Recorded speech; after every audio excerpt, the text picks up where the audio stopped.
Hi guys, sorry for the delay. There was a technical glitch. My name is Megha. Sorry, you can't see me well. My name is Megha, and I'm a chef. I studied in Le Cordon Bleu in Paris, and I've been cooking for almost 10 years now. Professionally, I had a cafe in Goa, and then I have my own company in Delhi now, where I do sit down 7 course meals and do some catering as well.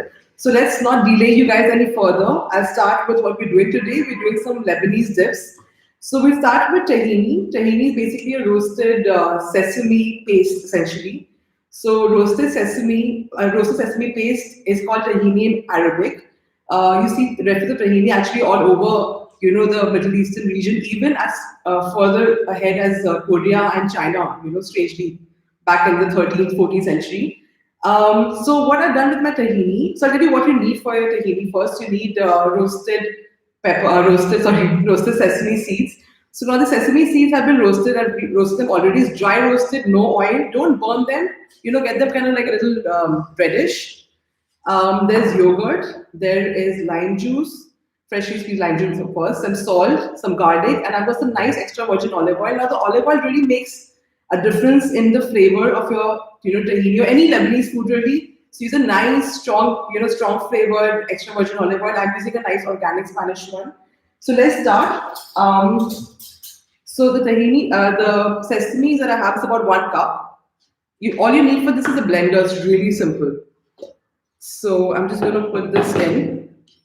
You put your tahini in, and I'm going to use some maybe like 3 cloves of garlic. You can add more if you like. I'm using 3 fat ones really, so you can add more if you like. And then I'm going to add some lemon juice. So I'm adding like 4 teaspoons of lemon juice in this. Some salt as well. So it depends, you can make it quite salty. Well, not very salty, but a little extra salty because tahini actually acts like a paste for many of your Lebanese dips. We'll talk about that more later. And some yogurt. So I'm using like say 4 tablespoons of yogurt. You can add more if you want to make it, more the consistency a little more liquidy. Really depends on what you like. I like mine a little thick, so it works as a base for what we do next, which is the hummus.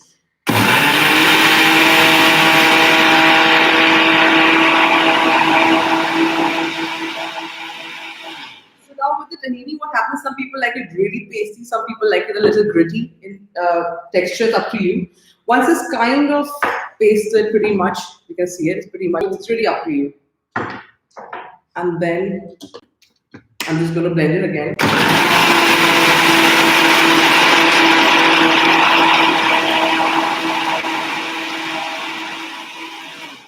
So another variation of how you do this is you can add a green chili when you're putting it in the blender as well. It adds a little zing to it. I quite like to do that. But it's like a basic tahini I'm teaching you guys today. So here is the tahini paste. Now what I'm going to do with the tahini paste, I'm going to take some out and place some here.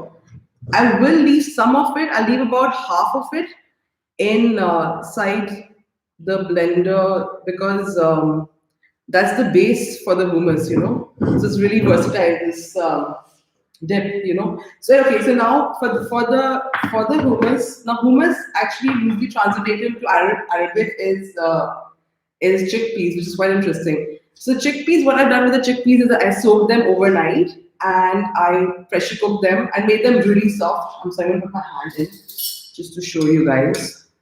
So if you see this, it's really like it squeezes. It's well cooked. It has to be well cooked because if it's raw, then you don't want the raw flavor in the hummus dip when you're having it.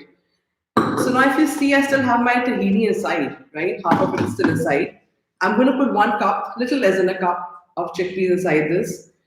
Now, so now what happens is if you make your tahini really garlicky, you don't need to add more garlic. Also depends on your palate. If you want to add another clove of garlic at this point, you may, but it's really up to you. So I'm just going to add one just to show you guys anyway. Also, you may or may not want to add your lemon depending on the acidity you like. For me, this is good. I'm not going to add more lemon. What I will do is I'm going to add 1 tablespoon of yogurt in it.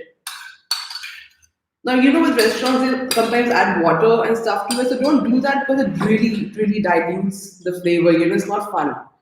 Of course, some salt, because we added some more chickpeas, we need to balance the flavor of salt. You can also add cumin. Now, cumin is very, is used a lot in Lebanese, Arabic, Greek, all of this, especially more towards, the Arabic side.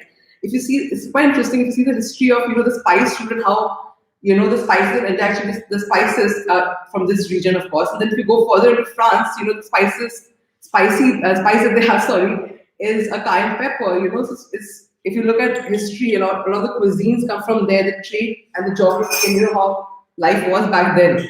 The ingredients of the cuisines come from history as well. It's quite interesting. Anyway, so now what I'm going to do is I'm going to blend this.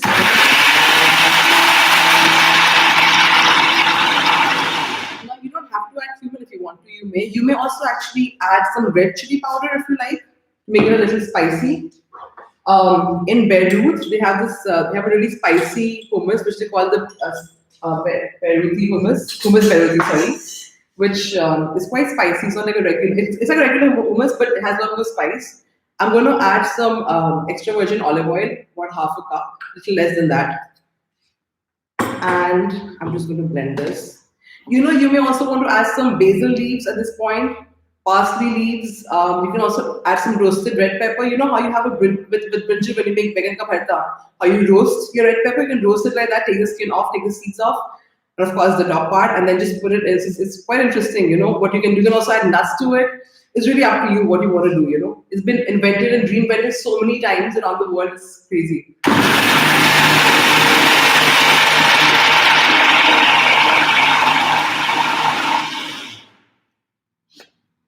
So there you go. That's the hummus. I'm just going to show you like a really simple way to plate it as well. So I'm just going to put this in my bowl.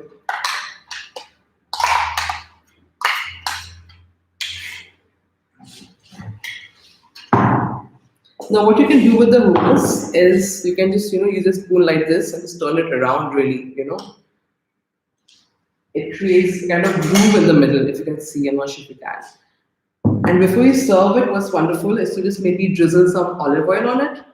Because what happens with the olive oil, why we add it essentially is also, because if you keep it out for even for 5 minutes or 10 minutes, the hummus has a little bit of a scald because of the chickpeas.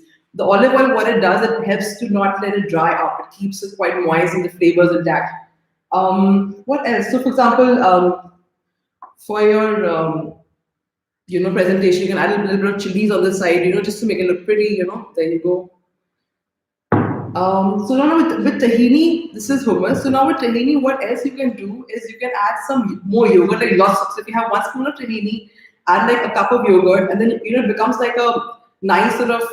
It's like it makes this Lebanese raita, which is called a fateh. So you can have some sauteed spinach with some onion and garlic, and then you add this yogurt on top. Add some chickpeas, add some nuts, maybe pine nuts or walnuts or whatever nuts you have, and just some fried pita. And it's a lovely dish on its own as well.